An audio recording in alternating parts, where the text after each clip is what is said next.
Shikues të Alert, mirëmbrëma. Përshëndetje nga televizioni Ora News. Jemi sonte në programin e radhës, si çdo të premte në orën 21, do të flasim për çështjet e ditës fakt që lidhen me konsumatorin, me sektorin që lidhet edhe me konsumatorin patjetër, por edhe me problematika të ndryshme të ekonomisë shqiptare, siç është në fakt edhe problematika e fundit që ka lidhe me murtajen e ruminantëve të vegjël, pra të kafshëve të imta, e cila tashmë është në 5 vatra në Shqipëri, nga veriu në juglindje, se jo tamam në jug, dhe që mund të shkaktojë sigurisht shumë probleme. Kanë ftuar zotin Arjan Jauplari, zëvendës ministri i Bujqësisë dhe Zhvillimit Rural, kënaqësi që ju kam studio. Faleminderit. Zonja Kristiana Petani është përgjegjëse e sektorit të shëndetit dhe mirëqenies së kafshëve dhe farmakovigilencës, më falni, në Autoritetin Kombëtar Veterinarisë dhe Mbrojtjes së Bimëve. Kënaqësi që ju kam studio. Është zoti Ervin Resuli, president i Urdhrit Mjekut Veterinar të Shqipërisë, në fakt mjaft i angazhuar edhe këto ditë në këtë proces, në këtë problematikë. Kënaqësi që ju kam studio. Dhe zoti Kujtim Mersini, epidemiolog veterinar, profesor në Universitetin Bujqësor të Tiranës. Mirë se vini. Kishim pak kohë pa u parë bashkë në këtë studio, në fakt. Faleminderit të katërve, dhe në fakt e di që kanë qenë ditë të lodhshme, sepse ju po vini gjithë nga terreni, nga puna direkt në studio, pa shkuar në shtëpitë tuaja. Me 4 qershor u ekzaminua, pra u konfirmua zyrtarisht rasti i parë i kësaj sëmundje në Postrim, në Malsinë e Madhe. Më pas dhe sot kemi në fakt 5 vatra, 7 ferma të prekura, në 5 vatra shpërthimi, që janë pra duke konsideruar Postrimin në Malësi të Madhe, Dibër, Bulqiz, Skrapar dhe Korç, ose konkretisht, pra si qark, po konkretisht është rrethi i Devollit, bashkia Devoll. Janë disa kafshë diku rreth 800, në mos gaboj, të azgjësuara, sepse siç dihet edhe, po do ta thonë edhe ekspertët më mirë, edhe tufa që ka vetëm disa mortalitete, pjesa tjetër azgjësohen për të parandaluar për hapjen e sëmundjes. Zoti Jauplari, si është situata aktuale? Autoriteti Kombëtar i Veterinarisë dhe Mbrojtjes së Bimëve ka përditësuar, në fakt, edhe faqja e Urdhrit Mjekut është përditësuar, me mjekut veterinar, është përditësuar me informacionet fundit. Kjo është harta e AKVMB-s e ditës sotme, me 5 vatrat pra të updateuara, dhe që ka her pas here informacion, i cili do t'ju shërbej jo thjesht qytetarëve, por kryesisht blegtorëve që mbashtojnë të imta. Po, zoti Jauplari. Tashmë jemi në kushtet kur murtaja e ruminantëve të vegjël është evidentuar qartë në Shqipëri, edhe me konfirmuar me analiza laboratorike. Me njëherë pas konfirmimit të parë, rastit të parë në Postrim të Shkodrës, në ngritur qendra e krizës në Ministrinë e Bujqësisë dhe Zhvillimit Rural, me pjesëmarrjen e të gjithë institucioneve të varësisë, por dhe institucioneve të tjera të Ministrisë Brendshme dhe Ministrisë Rendit. Qendrën Kombëtare të Krizës për këtë sëmundje po e drejtoj personalisht unë. Masat paraprake janë marrë me njëherë dhe është vazhduar me qyrjen epidemiologjike dhe po janë eliminuar kafshët të cilat përbëjnë rrezik për hapjen e sëmundjes. Janë kontaktuar të gjitha institucionet e Ministrisë Brendshme dhe me të cilat dhe AKVMB-ja ka një kontratë, ka një marrëveshje bashkëpunimi për të vendosur kontrollet e ndalimit të lëvizjes së kafshëve në tregje dhe nga ferma në fermë. Janë izoluar për zonën 3 dhe 10 kilometra, për të gjitha zonat tashmë, edhe qendra e krizës, sa herë që del një vatër e re, mblidhet përsëri dhe përditëson urdhrin dhe merr. Me njëherë u informua institucionet ndërkombëtare dhe DG Sante, të cilët dërguan, ju përgjigjen shpejt thirrjes sonë dhe dërguan 2 ekspertë, të cilët ishin të pranishëm tek ne për 2 ditë dhe dhanë konkluzionet e tyre ditën e sotme, por në bashkëbisedim me ta, të cilat do të vinë me shkrim në ditët e ardhshme. Sot kemi bërë një takim të zgjeruar me të gjithë prefektët dhe pushtetin vendor, me të gjitha bashkitë për sensibilizimin e situatës. AKVMB-ja, institucioni i kryesor që merr përgjigjet për këtë situatë është në teren, Ministria gjithashtu është në teren. Në takimin e sotëm ne kemi bashkëpunuar me të gjithë aktorët e tjerë dhe më të rëndësishëm që siç është urdhri mjekut veterinar i cili ka sensibilizuar situatën dhe ka kryer edhe trajnimet e veterinerëve tanë për rastet e sëmundjeve të ndryshme gjatë gjithë kësaj periudhe. Kështu që ne duam që ky sensibilizim i onit të shkojë direkt tek fermeri, sepse kjo është një sëmundje e cila përhapet vetëm me kontakt dhe nëse ne eliminojmë kontaktin, pra sensibilizojmë fermerët të cilët thonë duhet ta ruash tufën, të krijosh kushtet e biosigurisë në fermë, ta ruash mos marrësh kafshë të tjera, mos çosh nëpër tregje, duhet të eliminosh të gjitha llojet e kontakte, mos blini kafshë në asnjë fermë tjetër e tjera, dhe kjo gjë duhet që në po bëm këtë, të eliminojmë kontaktin, ne kemi eliminuar edhe infeksionin, prapjen e infeksionit. Deri sot mendohet që nuk kemi, përsëri jemi në kushtet e një gjurmëshmërie, se sa nga ka ardhur, sepse 3 vendet rajonit, Greqia e para, Bullgaria, Rumania dhe Bullgaria kanë qenë të prekura me këtë sëmundje. Ne kemi 2 shtamet që do të vi t'i marrë laboratori francez, por nuk mundet t'i dërgojmë ne, sepse quhet nuk mund të lejohet që ne të dërgojmë një shtam në kjo ruajtja si thua është një agent mikrobik i cili mund të shkaktoj, por ky laborator është i autorizuar dhe po vjen, do ta marrin ata dhe do të përcaktojmë se nga cili shtam vjen. Të mendojmë që deri në këto kushte të sotme situata është nën kontroll të plot dhe mendojmë që ky infeksion, ky virus të jetë shpërndar nga kafshët e ardhura dhe të mos kemi shpërndarjen nga fermat tona nga një fermë tjetër. Kështu që gjithë masat janë, ne jemi të gjithë tashmë në alert, vërtet ky i përket këtij emisioni alert që jeni ju, dhe sot ne duam që t'i themi nëpërmjet mediave që ju do të keni tashmë rolin kryesor, t'i sensibilizojmë të fermerët, por mos krijojmë dhe panik. Është një sëmundje që nuk transmetohet tek njerëzit, por krijon dëme të mëdha ekonomike. Është një sëmundje që nuk rimbursohet. Për fat në legjislacionin tonë nuk rimbursohet.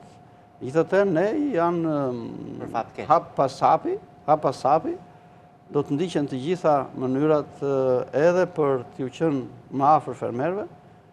Fermerët tonë dhe familjet e tyre sigurisht janë në stres, sepse ato e kanë të lidhura jetën në fshat me blegtorin, kanë krijuar një marrëdhënie, si të thuash, të ngrohtë mes njëri tjetrit dhe ata shikojnë të ardhurat e tyre ekonomike tek fermat e tyre blegtorale. Të gjitha këto janë duke u parë edhe nga qeveria, është sensibilizuar sigurisht edhe është vënë në dieni edhe kryeministri i Shqipërisë për gjithë situatën. Kështu që çdo gjë ne do të ndjekim hap pas hapi në mënyrën më të mirë të mundshme, pa krijuar panik, por dhe për t'u qenë pranë fermerëve në këtë situatë kritike që është. Të gjithë aktorët dhe faktorët janë në bashkëpunim të plot me njëri tjetrin. Pra, kjo është një, si thua, një moment kritik për vendin tonë, dhe të shpresojmë që ta izolojmë shpejt dhe brenda kësaj vere, këtij nga shtatorit, ta arrim ta izolojmë, sepse po e izoluam, do të ishte shumë më mirë se sa të mendojmë pastaj për hapat të tjerë, siç janë vaksinimet por tashmë ne jemi drejt Europës dhe pastaj duhet të ndjekim dhe të koordinojmë dhe veprimet me të gjithë fat që ata janë të sensibilizuar dhe janë në mbështetjen tonë. Kështu që do mendoja që të gjitha emisionet tashmë janë emisione të cilat do të ndikojnë pozitivisht në sensibilizimin, por edhe në marrjen e masave dhe sensibilizimin e fermerëve për të ndaluar përhapjen e kësaj sëmundje. Ashtu si që vjen kjo me kontakt, ne po ndërprejmë kontaktin, kemi ndërprejë dhe përhapjen e sëmundjes. Unë duke konsideruar si mjaft shqetësuese si problematikë, sepse edhe të premten e kaluar kisha në pjesën e parë të emisionit zotin Kullolli, që është drejtori në detyrë i AKVMB-s, dhe duke parë që situata po përkeqësohet pak në deri tani dhe duke ditur se çfarë pasoja sjell në ekonominë e fermave shqiptare, fermerëse një pjesë pak i kanë biznes, shumica e tjetër i kanë ekonomi familjare, është buka e gojës për ta thënë shqip dhe mendova ta bëj një temë të sotme për informim. Sigurisht uroj që të mos kemi nevojë për ta përsëritur dhe të mbyllet. Zonja Petani, unë kam disa shifra në fakt, por do doja të na e konkludoni ju se çfarë është bërë deri tani me 39 grupe kontrolli në terren nga AKVMB-ja, po sigurisht ndoshta edhe trupa në bashkëpunim me institucione të tjera si mund të jenë policia, mund të jenë edhe inspektorët AKU si mbështetje për ju etj. Atëherë, si që përmendi dhe zëvendës ministri, neve kemi ngritur qendrën rajonale të krizës, e cila është në përbërjen e saj nga të gjithë veterinerët nga të gjithë drejtorët e veterinarisë, po ashtu dhe nga përfaqësues nga AKU-ja. Janë njoftuar të gjitha strukturat, bashkit, policia shtetit për të na ardhur në ndihmes, sidomos tek akset rrugore, të cilat janë pak më problematike për qarkullimin e kafshëve. Duke qenë se Ministria ka dalë me një urdhër për pjesën e ndalimit të lëvizjes së kafshëve, qoftë në kullota, qoftë në tregja, apo qoftë nga ferma në fermë, atëherë veterinerët, grupet e kontrollit kanë dalë si në akse rrugore, po ashtu janë duke kontrolluar zonat 3 km dhe 10 km, të cilat janë tashmë janë vatra të prekura, po ashtu janë dhe duke u mobilizuar për të kontrolluar të gjithë fermat në të gjithë Shqipërinë. Aty janë të përmendura 39 grupe kontrolli, por realisht janë të gjithë veterinerët në terren, të cilët janë duke punuar në të gjithë zonat e tyre për të marrë informacione nga të gjithë fermerët të cilët mbarshtojnë në dhen dhe dhi dhe duke informuar për lezionet e sëmundjes, çfarë shkakton sëmundja, çfarë dëmi ekonomik mund të sjellë edhe tek fermat e tjera, sepse duhet jemi të bashkuar. Qartë. Janë deri tani Deri tani neve kemi 7 ferma, të cilat janë 7 ferma. Po si numër krerësh? Kemi 880 krerë, të cilët janë të prekur. 983 është shifra e fundit e 983, okej. Është updateuar së fundmi nga AKVMB-ja, të cilat janë duke u eliminuar nga veterinerët. Zoti Resuli, Zoti Mersini, në fakt, pyetjet janë pak a shumë për të dy, por spari për rrezikun e përhapjes kësaj sëmundje. Sa rrezikshme është, sa i mundshëm është përhapja e saj në mënyrë të shpejtë? Po, faktet dhe shifrat flasin vetë. Pra, nga data 4, në sot po themi 13 në 10 ditë, kemi përhapje në 9 tufa tamë? 7 tufa. 7 tufa. Por, po të shohim shpërndarjen gjeografike, me që kishit hartën e AKVMB-s. Publikon sërish. Distancat e përshkrimit që ka bërë sëmundja kanë qenë mbi 80 km, po themi. Plas në vija ajrore, se në vijë toksore mund të jenë pak më shumë, po. Vija ajrore, pra që do të thotë sëmundja ka një tendencë për të përhapur shumë. Dhe, në fakt, kjo lidhe dhe me periudhën që jemi, sepse jemi një periudhë ku kafshët shtektojnë. Shtektojnë për verim pra. Ka qenë dhe në fakt maj i freskët, ka pas shira pra si tush baza ushqimore në zonat fushore kodrinore, ka qenë e mjaftueshme për ta mbajt tufën poshtë. Por tashi me afrimin e kohës në nxehtë, tharjes së barit, shumë nga tufat detyrohet që të shkojnë lart në kullotat malore në mënyrë që të ushqejnë kafshët. Ne kemi ekonomi ekstensive të mbajtjes baktive timta, që do të thotë ne bazojmë mbarshtimin e baktive timta në burime natyrore. Pra në pak ferma kemi nga ato që i kanë të koncentruara baktit e imta në stalla. Përgjithësi mbahen në mënyrë ekstensive, në mënyrë natyrore, pra kullosin të lira. Dhe kjo vështirëson për momentin dhe punën e shërbimit veterinar, sepse fermerëve dakord mund t'ju themi mos të vizni, mos ikni, por në fund të ditës duhet zgjedhin, o do t'i ngordhin nga që s'kan çatan, o do t'i ngordhin sepse do t'i zërë smundja.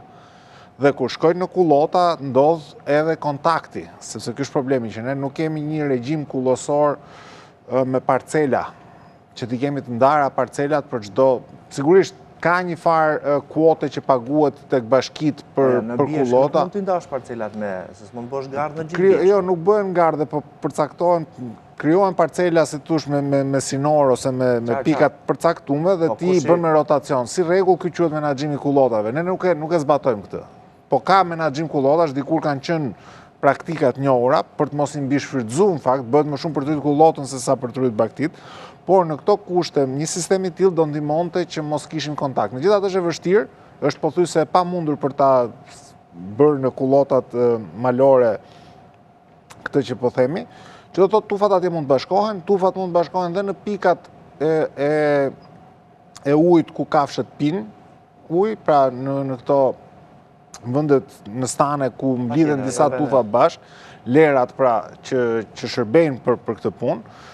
Pra, kontakti, si që tha Ariani, është vërtet kyçi që mos të ndodhi për hapja smundjes, megjithatë është e vështirë për ta zbatuar si mas për këto faktorë që unë thash. Jo se është mungesa e dëshirës nga shërbimi veterinar, po kushtet praktike dhe koha specifike e vitit e vështirëson në mënyrë të tejskajshme punën e këtij shërbimi që t'ja dalë në krye. Dhe kjo shihet nga përhapja e shpejtë e smundjes në një kohë shumë të shkurtër dhe në një distancë gjeografike shumë të madhe. Pra kemi kalimin nga veriu në jug, pra nga veriu në Korç, janë të paktën Shqipëria në vija erore shkon 600. Nuk besoj se kjo është një trajektorë që është bërë nga lëvizja e kafshëve, për shembull nga Postriva në Devoll. Jo, do të thotë që smundja ka kohë që qartë, jo ka kohë, po domethënë po transmetohet në mënyrë të heshtur. Diskutimi është që kemi me shumë gjasa të bëjmë me shtamin e tipit 4, që kam bizotru në Europë të kohë, është një shtam që praktikisht mund t'japi dhe transmetim të smundjes në mënyrë asimptomatike. Domethënë, edhe smundja vetë fillon të përhapet 2 ditë para se të fillojë temperatura parë. Pra, kafsha është infekte. Po t'ju kujtohet, është e njëjta histori me Covidin. Fillon të temperatura, po kishe 2 ditë që mund t'ja kishe ngjit njerëzve. Pa pasur simptoma. Pa pas simptoma. Pra, njëjta gjë ndodhet me këtë smundje. Është një smundje virale ngjitse. Pra, në përgjithësi smundjet virale sillen ngjashëm me njëra tjetrën, dhe kjo bën të vështirë zbulimin e përhapjes së saj, pra, dhe duhet që themi të kalojmë në një karantinë kombëtare, ku të bllokojmë të gjitha tregjet, kanë përshtypjen është masë që e kanë marrë shërbimet veterinare, pra janë bllokuar të gjitha tregjet e gjës gjallë për sa i përket baktive timta, lëvizjet e tyre. Lëvizja e tjera, po lëvizja. Por zbatimi lëvizjen terrenti se bllokon dot në Bjeshk. Po këtë po them pra, do të çojnë në Çajup, sepse kafshët shpeshherë lëvizin dhe pa njoftuar veterinerin, lëvizin në përshtigje malore. S'kan ku i mbajnë. Është kjo që tham pra, që baza ushqimore në fush dhe në kodër fillon rrallohet me ngrohjen e klimës. Thahet bari dhe praktikisht nuk kanë çahan dhe janë të detyruar. Domthonë është traditat e shtektimit baktive nuk kanë lind sot, janë të trashëguar ndër sheku, janë biles, madje diskutohet një herë që t'i bëjmë edhe si trashëgimnia e UNESCO-s, apo dhe si ture për turistë të cilët duan të përshkruajnë shtigjet e rrahura nga baktit. Domethënë, kanë ca elemente që janë edhe të traditës dhe turizmit dhe kulturës. Edhe largojnë turistët se këta që bojnë hiking janë problem. Janë ide që domethënë ndërthurin traditën me turizmin me kulturën, por që për sa i përket smundjes, këto janë rrugët se si mund të përhapet smundja. Kuptohet, përmes rrugëve automobilistike, unë besoj që gjitha masat në bashkëpunim me policinë e shtetit janë marrë, që do të thotë nuk lejohet të kalojnë kamion apo mjete transporti me bakti timta. Por, mbetet në ndërgjegjen e fermerëve. Ka një urdhër të Ministrit Bujqësisë 96-2025. Po urdhri sa zbatohet nga fermerët, pra mbetet gjithmonë në dëshirë dhe në ndërgjegjen. Strukturat unë jam i bindur që të gjithë veterinerët e vendit janë të angazhuar, janë duke u mundu që ta kontrollojnë, pra bëjnë më të mirën e tyre, nuk diskutohet, por që kuptohet që kemi rreth 150.000 familje që mbashtojnë bakti timta. Se 1 ose 2 ose 3, ose 10, ose 5, cilët nuk zbatojnë rregullat, mund të bëhen shkak pastaj për ta përhapur smundjen në shkallë gjë. Gjë që është evidente, pra, duket nga përhapja e sotshme në 10 ditë Qartë, Resulli do ta nisim pjesën e dytë bashkë sepse më duhet të shkoj në reklama. Publicitet falni, kthehemi pas pak.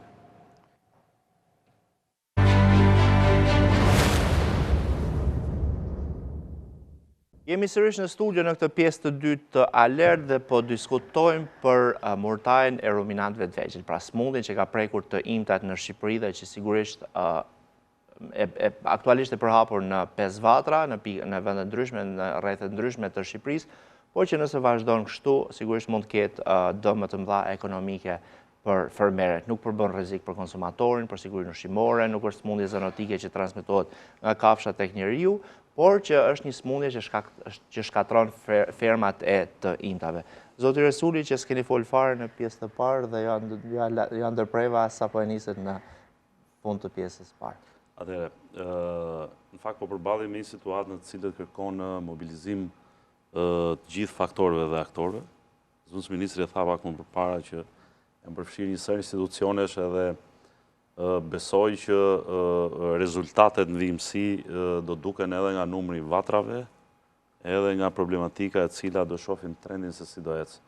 Fatmirësisht, në të gjitha vatrat ne kemi kafshë të blera dhe jo shpërndarje nga tufat e infektuara, çka do të thotë që në fakt festa e Baramit ka ndikuar, pra tregjet nga që ishin të hapura, ka ndikuar që fermerët, blegtorët kryesisht shkëmbejnë kafshë, pra duke marrë dhe duke çuar nëpër tregje. Kjo ka bërë pastaj që edhe ne të kemi një shpërndarje nga Shkodra deri në Skrapar me një distancë kaq të madhe, dhe në të gjitha vatrat ne kemi kafshë të hyra në ferm, çka tregon që pazaret, tregjet kanë qenë qendrat të shpërndarjes së infeksionit.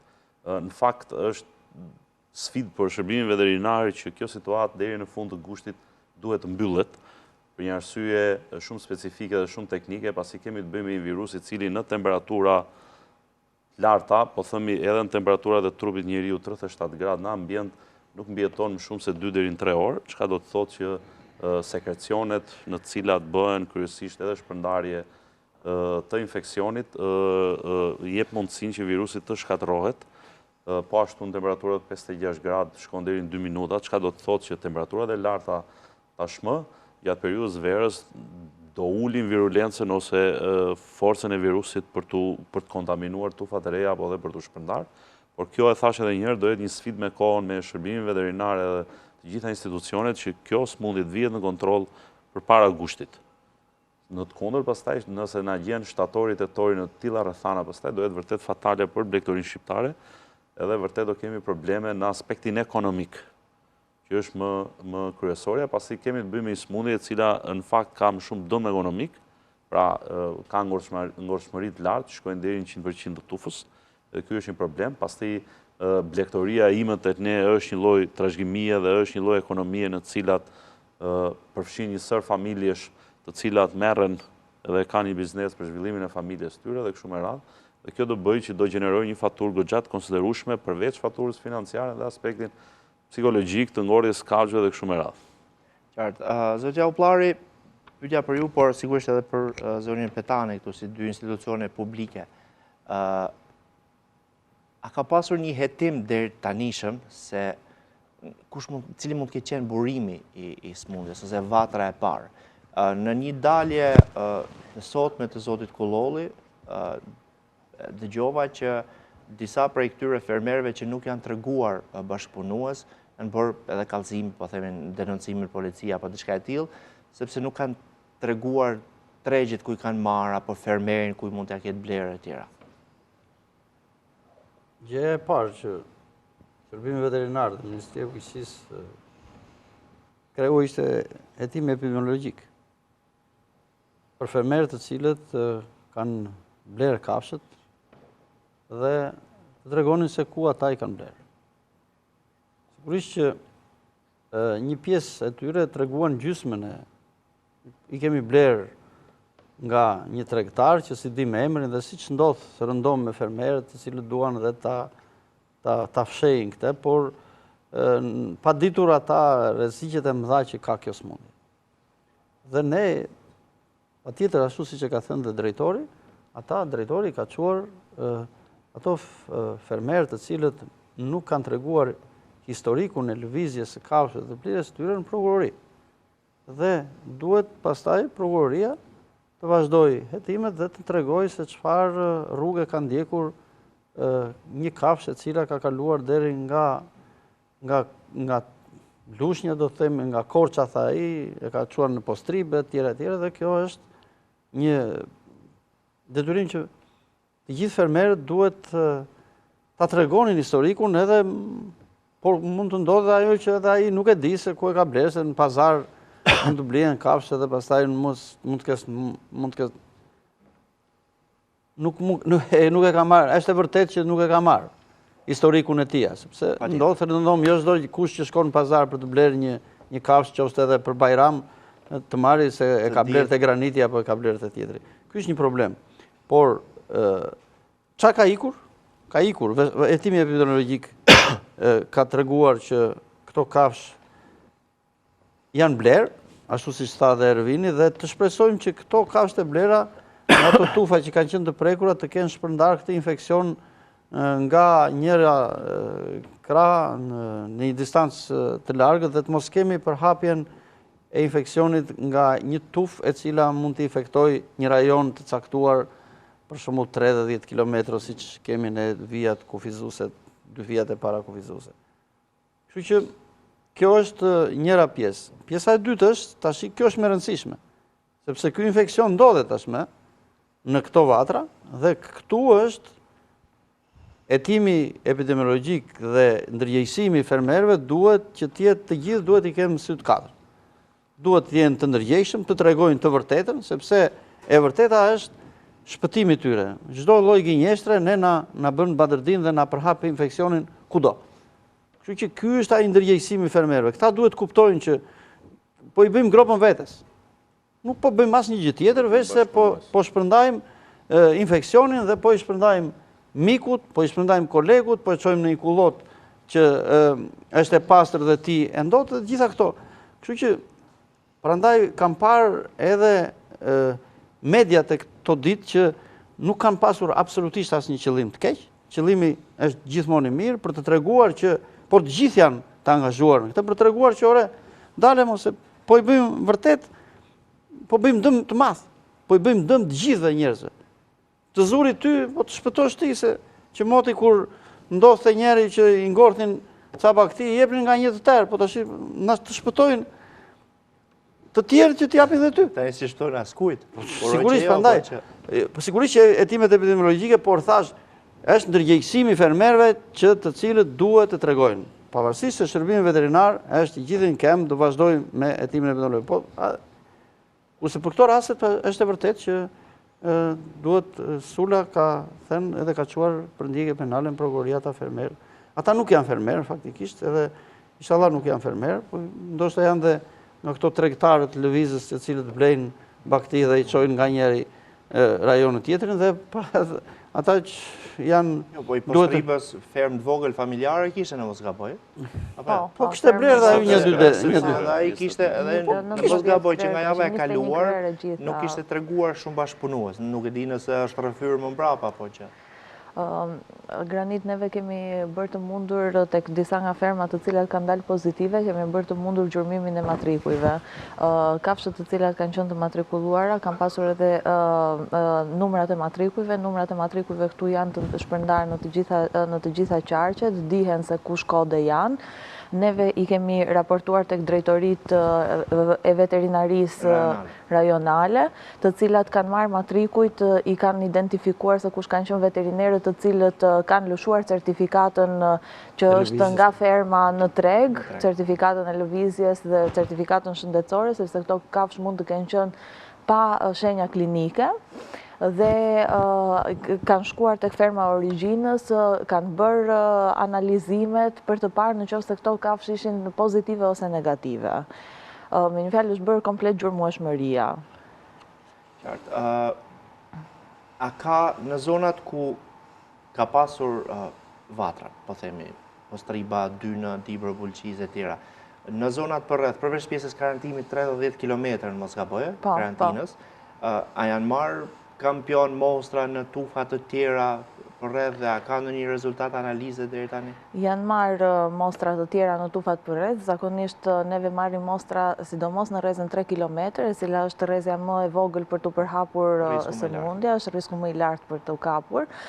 Janë marrë, aktualisht sot ka pasur 3 mostra të cilat janë dërguar në ISUV dhe kanë dalë negative. Jemi duke u monitoruar tashmë. Zoti Mersini, është një situatë, dhe po e diskutojmë edhe në reklama në kohën e publicitetit, kur kafshët nuk kanë shenja si në kohën e Covidit.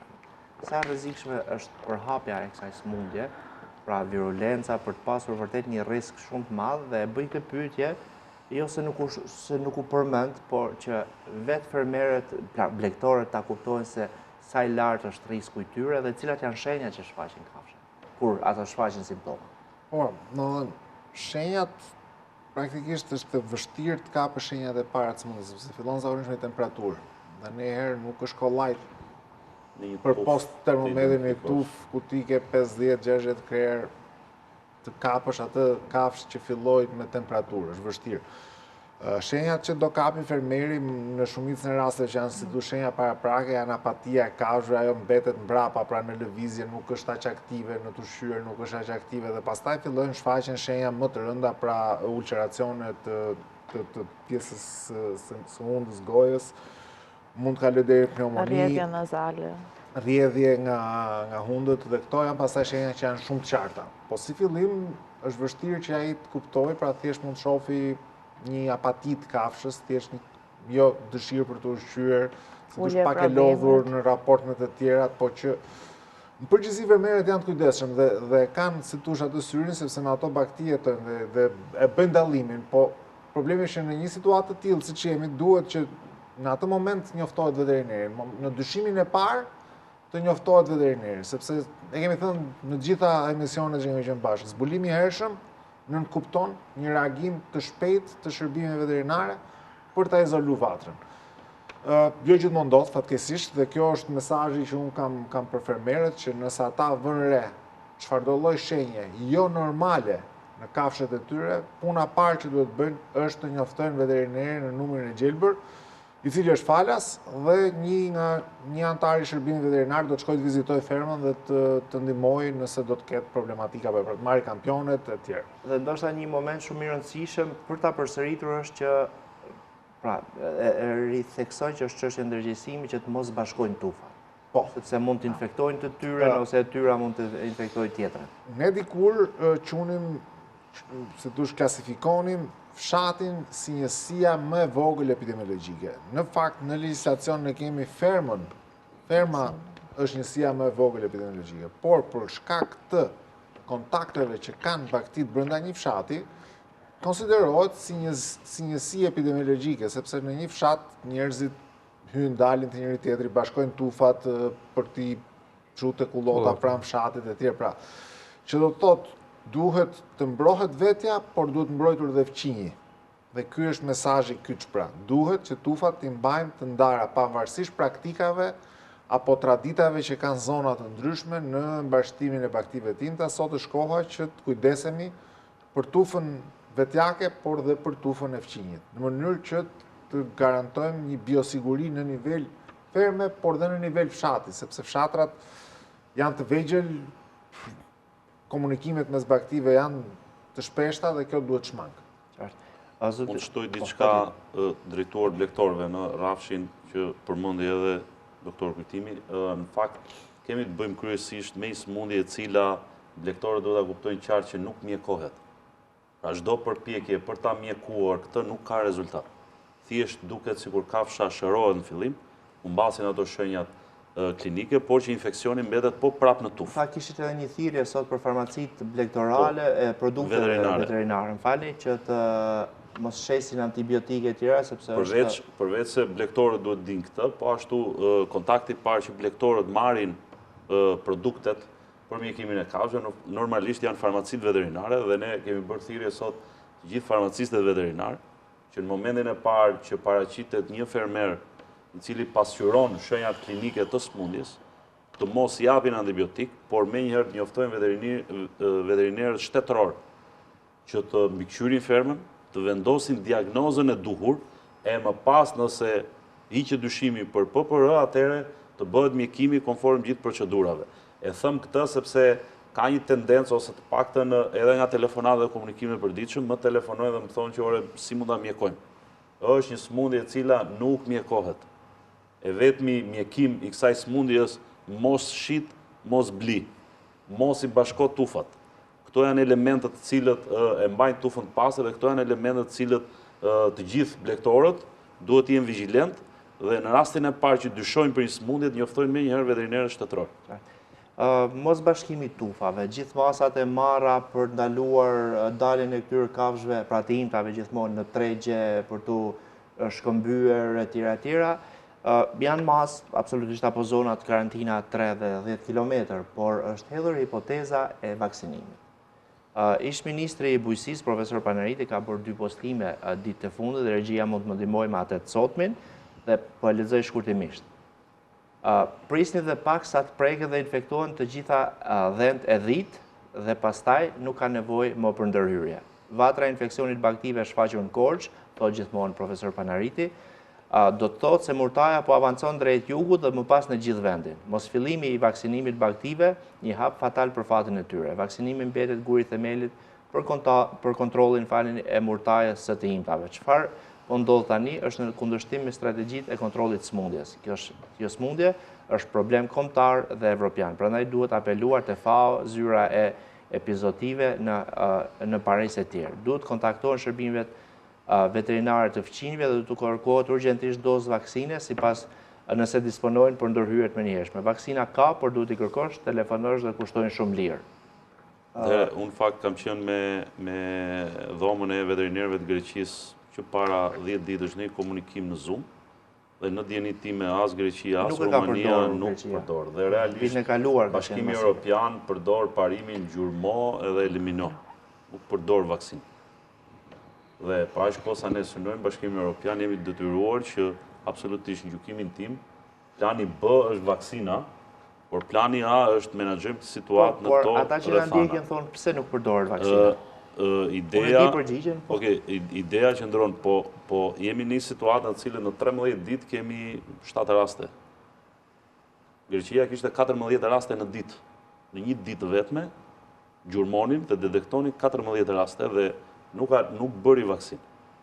Pra e menaxhoj në këtë lloj forme, sepse mos harrojmë që 14 vatra në ditë. Në ditë vatra. Vatra në ditë. Jo raste kokë, krerë. Jo krerë. Vatra, pra tufa apo qendra, të cilat zbuloi virusi dhe nuk e vendosi vaksinën.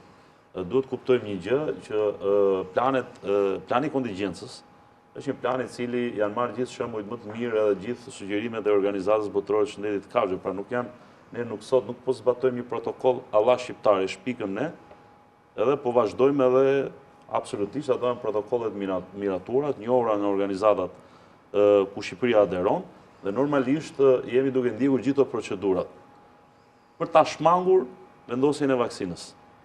Po, Greqia eksporton produkte me origjinë shtazore, po themi edhe kafshë dhe produkte të tyre në BE. Ne nuk eksportojmë. Pyes si blegtar në këtë rast. Dhe unë do them që më duhet mua, se çfarë bëjmë në eksportoj apo kur eksportoj, unë duhet shpëtoj tufen. Po i bëj të pyetje si blegtar aktualisht, dhe jo pa qëllim. Çështja e diskutimit të vaksinës është komplekse deri diku, ku përfshihet aspekti teknik me aspektin politik. Dhe ti e hape parantezën politike tash. Jo pa qëllim e bëra. Unë fakt duhet bëj një korrigjim të vetvetes, sepse në një studio tjetër pa dash t'i bëj reklam konkurrencës, kam thënë që praktikisht Greqia ka zbatuar vaksinën. Fakt unë në lapsusin tim i referohesha vitit 2015 të vaksinës së LSD-s. Është një histori paralele me këtë sot. LSD-ja në atë kohë kishte LSD-ja për të gjithë të tjerët është dermatoza nodulare, që ne patëm epidemi në Shqipëri. Por Greqia, si thosh, theu tabun e Bashkimit Evropian për përdorimin e vaksinave të cilat nuk janë diva, që do thotë diva janë vaksinat të cilat nuk diferencojnë, si thosh, janë të gjalla, por antitrupat që krijohen në trupin e kafshës nuk dallojnë më nga antitrupat të cilat vinë nga shtami virusal i gjallë, kundrejt shtamit të vaksinal. Sepse dhe vaksina është një virus i dobësuar i cili injektohet te kafsha dhe krijohen antitrupat të cilët ti nuk i dallon dot më është e smur apo është e vaksinuar. Kjo është problemi më i madh. Megjithatë, rasti i 2015-s për LSD-n theu tabun e Bashkimit Evropian për arsye sepse u filloi vaksinimi emergjencës me vaksinë dermatoze nodulare në Greqi dhe pastaj u kthye nga vaksinë emergjencë në një vaksinë rutinë mas gjë që e bëm dhe ne si Shqipëri më vonë me ndihmën e Bashkimit Evropian. Në rastin aktual, dhe këtu hym te koncepti i politikave tash, po dalim nga koncepti teknik, politikat deri diku sanitare, por dhe tregtare, është sepse Europa në atë kohë, industria e gjedhjet në Europë është shumë herë më e madhe se sa industria e aktive timta. Dhe kjo ishte, si thosh, pika e thyrjes së BE-s ndaj rregullave të saj. Ishte një vendimmarrje strategjike bazuar në risk, sepse është risku i një ekonomie të tërë të Europës veriut, nuk bëj fjalë vetëm për Greqinë. Europa kur bën politika vlerësuar të riskut, nuk i bën për një shtet të vetëm, po i bën në makro për gjithë bllokun. Në këtë rast, si Greqia, si Rumania, si Bullgaria dhe Hungaria nuk zbatuan vaksinë, por u ndihmuan nga Bashkimi Evropian për ta kontrolluar dhe në fakt Greqia kishte një kompensim me procedurë të përshpejtuar brenda 30 ditëve pagunte kafshët të cilat eliminoheshin. Ne në legjislacionin ton nuk e kemi këtë që t'i kompensojmë. Për më tepër që nëse ne na shkon shkalla shumë e lartë e infeksionit, për momentin kemi 1000 krerë. 1000 krerë, po themi 100.000 vjetra delja, 1 milion. Por nëse kjo shifër rritet, buxheti i shtetit me 100.000 lekë. Ti je sigur 1.8 milion të imta me minimumin 200 euro, 400 milion euro faturën, domethënë gjysmë miliardi euro është gati pa përballueshme. Dëmi që nëse ne do të hymë me kompensim që duhet hymë, nëse do të mbajmë strategjinë pa vaksinë, do të duhet detyrimisht të kompensojmë fermerët. Është e pa diskutueshme që ne të shkojmë, të eliminojmë krerët e një familje që jeton me këto kafshë, pa i dhënë mundësinë e kompensimit që ai ta ristartojë ekonominë e tij, se nuk është çështja thjesht që ja hoqëm smundjen, po duhet dhe mos humbim ekonominë. Dhe këtu hyn në lojë pra diskutimi që thot profesor Panariti që me vaksinën ne mundet që të mos eliminojmë kafshët, mund të hymë me si fillim ndoshta me vaksinim emergjence, dhe kjo është rekomandimi im personal në ekspertizë, që ne brenda vatrave të vaksinojmë në mënyrë unazore dhe mos i lejojmë si thosh të krijojmë një buffer, një zonë rreth e qark vatrës me kafshë të imunizuara në mënyrë që mos përhapet. Ky është një opsion. Opsioni tjetër është i zbatueshëm në vendet afrikane ku smundja është endemike, ku vaksinohen në mënyrë masive çdo vit, pra të gjitha kafshët vaksinohen vit për vit në mënyrë që të suprimohet. Kjo bën pjesë me atë që quhet strategjia globale, sepse kemi strategjinë në nivel evropian i cili preferon mos të vaksinojë, por kemi edhe një strategji në nivel global që është e miratuar nga Organizata Botërore e Shëndetit të Kafshëve dhe FAO, e cila pretendon që ta zhduk smundjen brenda 2030-s përmes vaksinimit. Strategjia globale, si thosh, është një rang pak më të lartë se sa strategjia europiane, sepse flet për gjithë vendet, nuk flet vetëm për rajonin europian. Por gjë që është e arritshme sepse murtaja e gjedhit është një nga smundjet e para që ne kemi zhduk si shërbime veterinare në të gjithë botën. Pra, murtaja e gjedhit, e cila është kushuri me murtajën e timtave, është smundja e parë që është zhduk nga faqja e dheut, po flasim zhduk kur nuk ekziston më. Kjo smundje është përmes vaksinës. Pra, që ta përmbledh, pra, unë do të isha pro një vaksinimi të kujdesshëm në mënyrë emergjente, por duhet që të shoqërohet në gjitha masat e gjurmimit, çdo kafshë matrikulluar e vaksinuar të mbahet shënim, sepse nesër, nëse ti do të analizosh atë kafshë, do dalë pozitive dhe mund dyshosh është e smur. Shkojmë në reklama e kthehemi pas pak në pjesën e tretë e emisionit.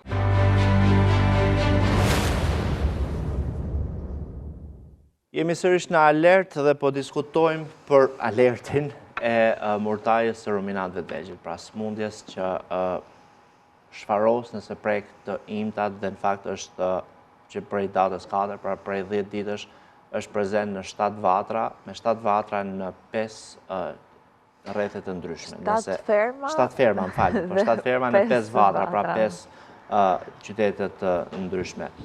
Zoti Oplari e përmendet, e kam edhe të skaleta në fakt, që ka qenë një grupi legjisantës nga Komisioni Europian, rekomandimet pritet të vinë më pas, por konkretisht çfarë kanë bërë? Di që kanë qenë në Berat, në mos gaboj, në skrapar bashkë me grupet tuaja, pra kanë parë situatën në teren? Grupi ekspertë të legjisantës kanë qenë në teren, pas takimit që kemi organizuar në zyrat e ministrisë, kanë parë nga afër shenjat dhe dy tufat e prekura që ishin fqinje njëra tjetrën në skrapar. Deri në malet e skraparit pas kanë shkuar. Deri në malet e skraparit. Sot në mëngjes, përsëri kemi kontaktuar dhe kemi qenë në zyrë dhe kemi diskutuar gjëra gjatë rreth strategjisë se çfarë ne duhet veprojmë. Ata kanë dhënë një opinion të parë që me qenë se ju tashmë na keni informuar dhe ne kemi parë dhe ndjekur ecurin pas hap, kemi pyetur për opsionet e mundshme dhe opsioni A është izolimi dhe mosprapja e sëmundjes dhe kjo është, por kemi pyetur edhe për opsionin B, mundësinë e vaksinimit. Gjithsesi ata nuk kanë dhënë opinionin e tyre përfundimtar dhe me qenë se por ne jemi duke diskutuar me të gjitha aktorët dhe edhe sot përsëri edhe këtu bashkë me njëri tjetrin po diskutojmë të gjitha mënyrat dhe opsionet e mundshme për të pasur sa më pak tema. Në këtë fazë të parë ndodhemi te opsioni A për ta izoluar dhe për ta eliminuar sëmundjen me qenë se është sëmundje kontakti. Por jemi të obliguar edhe pastaj për të parë edhe opsionet e tjera, por problemi është që ne duke ju drejtuar Europës, do të marrim dhe rekomandimet e tyre, duke i thirrur ata për të ardhur këtu dhe për të na mbështetur dhe për na ndihmuar, tashi të na sjellin një rekomandim zyrtar, meqense ishin shumë të interesuar, ne ju kërkuam edhe mbështetjen edhe për mundësinë e mbështetjes edhe financiare për kompensim, sepse drejt me thënë sikur pasi të vërtetohet se nga ka ardhur ky shkaktar, kush është shkaku i sëmundjes, të themi tashi edhe ju nga vendet e Europës na i soll, pak a shumë unë kështu ju thash, që ande erdhi. Edhe duhet ta shikojmë dhe këtë. Kështu që të presim, të durojmë pak se edhe ata zakonisht i pjekin mirë ato gjërat për t'i dërguar, por të shikojmë që të reagojmë sa më shpejt dhe pastaj të gjithë ekspertët, edhe epidemiologë, edhe aktorët dhe faktorët e tjerë që të gjithë jemi bashkë tash, edhe pastaj të marrë dhe një vendim që se si do të jetë më mira e mundshme për ta menaxhuar këtë situatë. Patjetër që ne jemi të hapur për të gjithë mendimet edhe të ekspertëve, por edhe meqense thash jemi drejt duke shkuar te Bashkimi Evropian, të presim dhe opinionin.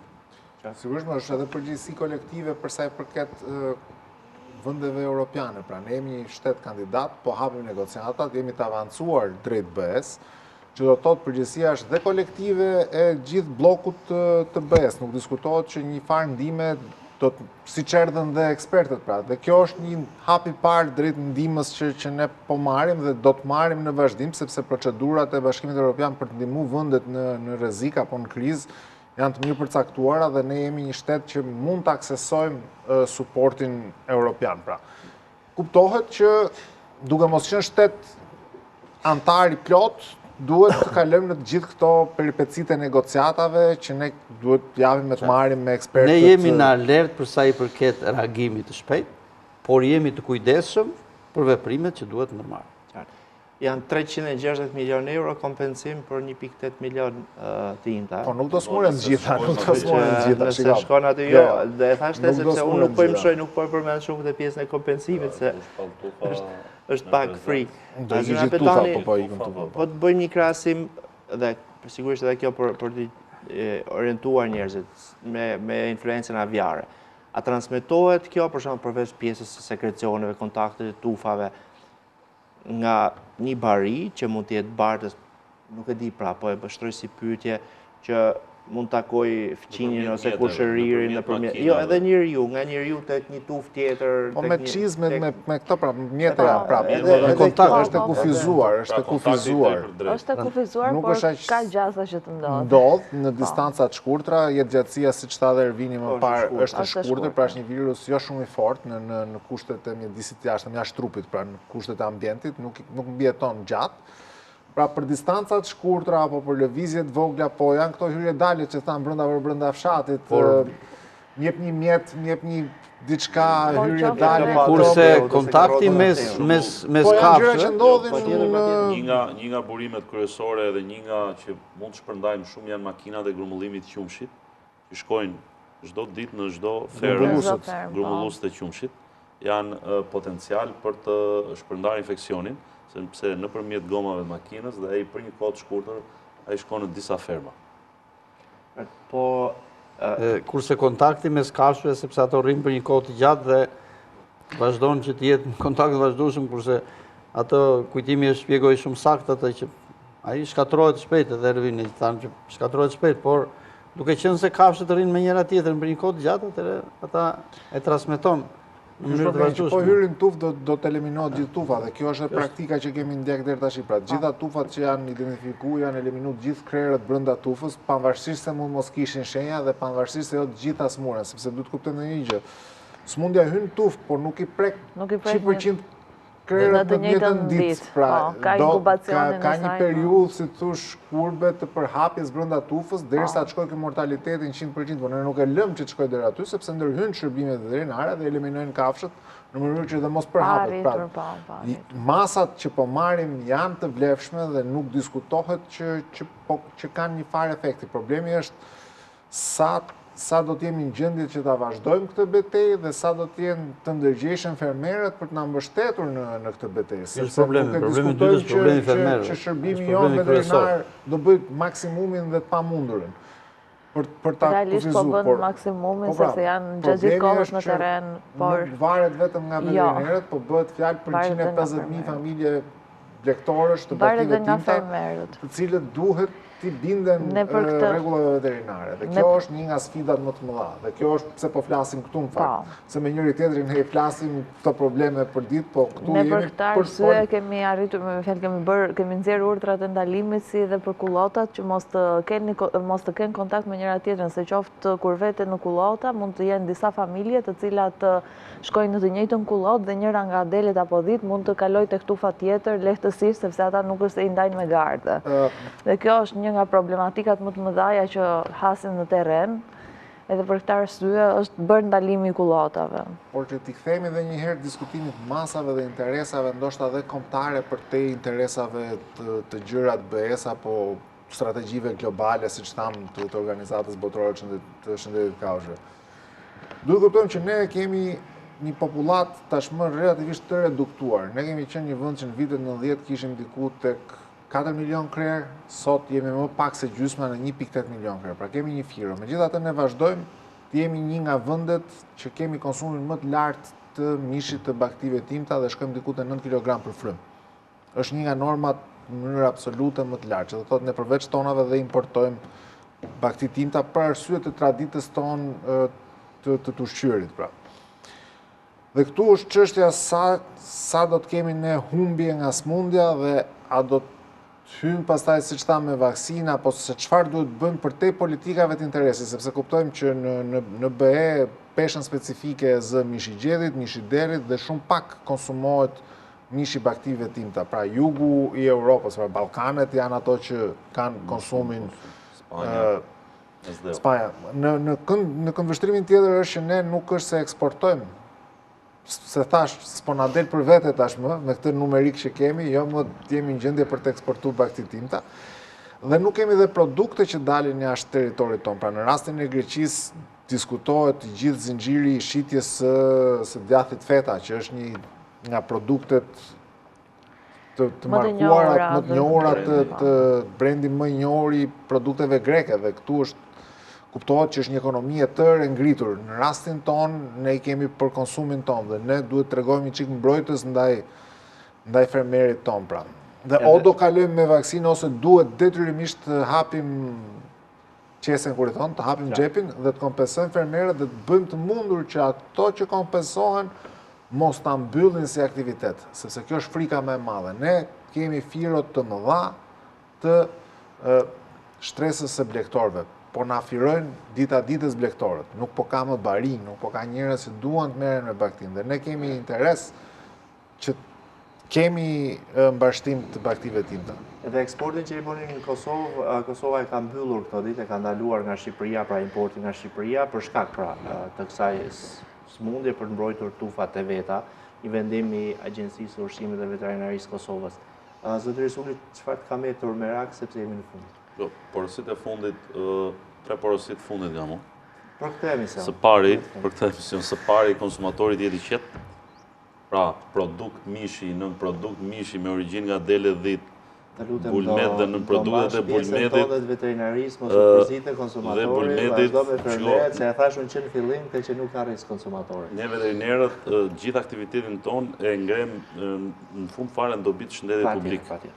Kështu që edhe këtu, edhe emisioni, edhe mesazhet janë dobit shëndetit publik. Po përsa i përket, sepse ka pas shumë shqetësime në këtë periudhë, në fakt nuk është problem për konsumatorët. Së pari.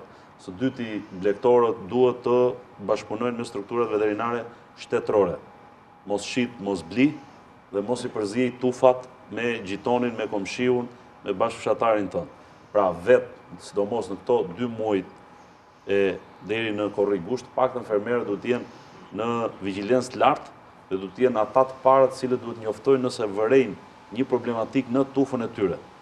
Dhe së treti, e theksova pak më parë, kam për farmacistët veterinar, të cilët në momentin e parë që dyshojnë për shenja klinike të PPR-s, duhet me njëherë të njoftojnë shërbimin veterinar shtetëror, jo se e thëmun, o sepse PPR-ja klasifikohet tek lista e sëmundjeve me njoftim të detyruar, pra përvese përgjegjësisë profesionale, kanë edhe përgjegjësi ligjore në rast se gjatë hetimit konstatohet që farmacisti veterinar ka bërë mjekim pa drejt apo ka ndihmuar në fshehjen e shenjave klinike të blegtorit. Dhe në këtë aspekt, u bëj thirrje gjithë kolegëve, në rastin e parë që konstatojnë shenja rrjedhje, që fermeri thotë ka rrjedhje nga syt, rrjedhje nga hundët, diare, temperaturë dhe gjitha këto shenja bashkë, atëherë menjëherë duhet njoftojnë ata, lind detyrë e tyre për të njoftuar menjëherë shërbimin veterinar shtetëror. Qartë, zoti Ampllari ta mbyllim bashkë.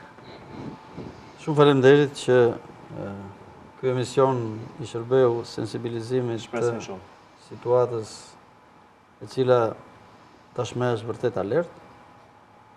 Unë thash do t'ju bëja thirrje fermerëve të jenë sa më bashkëpunues. Të jenë të qetë dhe të mos e përjetojnë kaq shumë, unë e di lidhjet e tyre me baktit, por të jenë të sigurt që nuk do të jenë vetëm në këtë përballje, do të jenë bashkë me të gjithë ne, bashkë me mbështetjen që do të jap qeveria, por edhe me shpresën që edhe komuniteti evropian tashmë si sensibilizuar për këtë situatë. Ata e treguan me ardhjen e tyre këtu dhe kështu që e dyta, të gjithë vetëm shërbimi veterinar nuk ka çfarë bën. Po të bashkohemi të gjithë ashtu siç jemi bashkuar deri tani, dhe këtë luftë ta vazhdojmë gjithë bashkë, ne do t'ja dalim dhe do ta fitojmë këtë betejë. Kështu që të gjithë, secili në pozicionin e tij, edhe në bashkëpunim me njëri tjetrin për ta përballuar këtë të keqe. Më vjen mirë që media është rreshtuar tashmë në këtë pozicion shumë të mirë, të radhë, Dhe nuk ka... Edhe shumë rrallë të tjera. Edhe shumë rrallë të tjera. Dhe të gjithë bashkë ne do t'ja dalim. Faleminderit. Faleminderit edhe ju që ishit në alert. Është gjithmonë ne si diskutojmë për çështje kaq të rëndësishme me ekspertë dhe njerëz të kësaj fushë të njohur si ju. Në fund të programit, në fakt është një material i përgatitur për një temë komplet tjetër, sigurisht lidhet me konsumatorin, po jo me mortarin e ruminantëve. Qendra Alert në bashkëpunim me Lëvizjen Europiane në Shqipëri po zbatojnë projektin Linja Gjelbër për mbrojtjen e konsumatorit, siguria ushqimore dhe forcimi i mbrojtjes së drejtave të konsumatorit në Shqipëri nëpërmjet fuqizimit të OSHC-ve, pra të organizatave të shoqërisë civile. Përpos krijimit linjës së gjelbër, unë do ta them në këtë rast fakt 0826 e cila mbledh dhe trajton, pret dhe trajton ankesat e konsumatorëve. Ka edhe një si komponent tjetër i këtij projekti është edhe fuqizimi i organizatave të shoqërisë civile në gjithë vendin dhe krijimi i rrjetit të organizatave për mbrojtjen e konsumatorit. Në kuadër të këtyre aktiviteteve, ne kemi zhvilluar aktivitetin e radhës në qytetin e Firit, e ndjekim një material, bashkë do të shihemi të premte në ardhshme në 21. Mos harroni, Alert ritransmetohet të shtunën në 13:30. Deri atëherë, mirupafshim.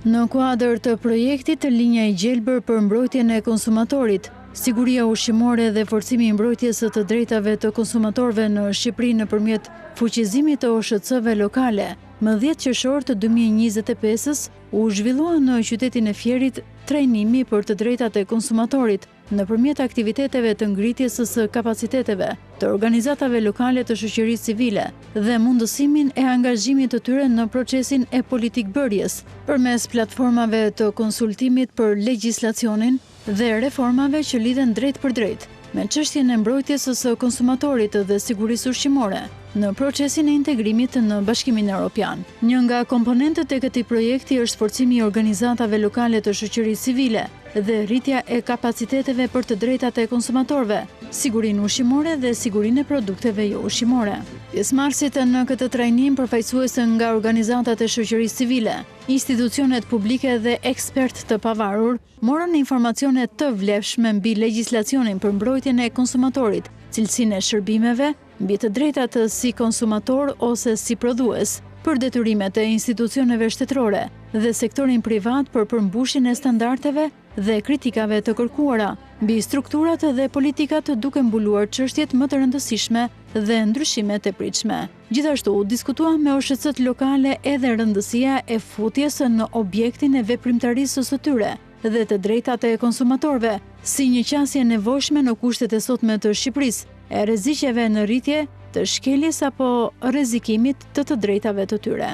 Gjatë këtij trajnimi, që kishte për qëllim rritjen e kapaciteteve të këtyre aktorëve në kuptimin e zbatimit dhe promovimit të drejtave të konsumatorit, në përputhje me standardet e kërkesave të legjislacionit kombëtar dhe atij të Bashkimit Evropian, organizatat lokale pranuan dhe të bëhen pjesë e rrjetit të OSHC-ve për mbrojtjen e konsumatorit. Tematika thelbësore e trajnimit ishte aspekti ligjor i mbrojtjes së konsumatorit. Lektorët Ersida Teliti, drejtore e Qendrës së Konsumatorit Shqiptar, dhe Klotilda Neziri, eksperte të drejtave të konsumatorit dhe përgjegjëse e sektorit të edukimit dhe të mbrojtjes së konsumatorit në Meki, sollën një analizë të thelluar mbi bazën ligjore ekzistuese në Shqipëri, duke theksuar sfidat që vendi përballet në procesin e harmonizimit të legjislacionit kombëtar me akuist të Bashkimit Evropian. Në kuadër të gjithë perspektivat e integrimit dhe çështjeve që mbrojnë konsumatorin, ndodhemi sot në qytetin e Firit në një trajnim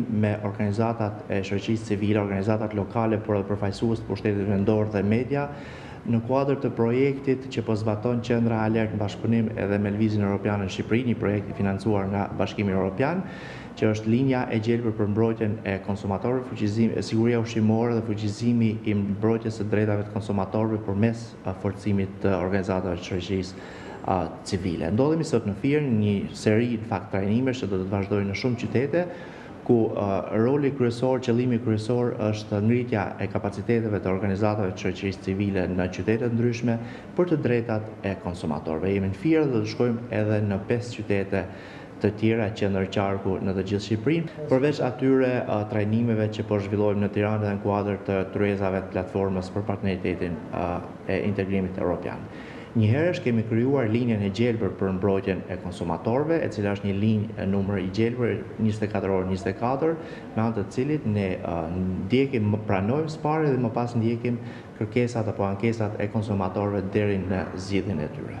Gjithashtu diskutuan edhe sfidat që instancat përkatëse përballen në raport me zbatimin e kapaciteteve dhe qasja e qytetarëve për të ushtruar të drejtat e tij në këtë fushë. Disa nga të drejtat kryesore të konsumatorëve të cilat parashikohen dhe në ligj janë: e drejta e mbrojtjes së shëndetit, mjedisit dhe sigurisë së jetës, e drejta e mbrojtjes së interesave ekonomik, e drejta e ankimit, e drejta për dëmshpërblim, e drejta e edukimit, e drejta e marrjes së informacionit, e drejta e përdorimit të shërbimeve publike, e drejta e mbrojtjes ligjore, e drejta e organizimit në shoqata ose bashki për mbrojtjen e interesave të konsumatorëve dhe e drejta e përfaqësimit në organet e tyre vendimarrëse.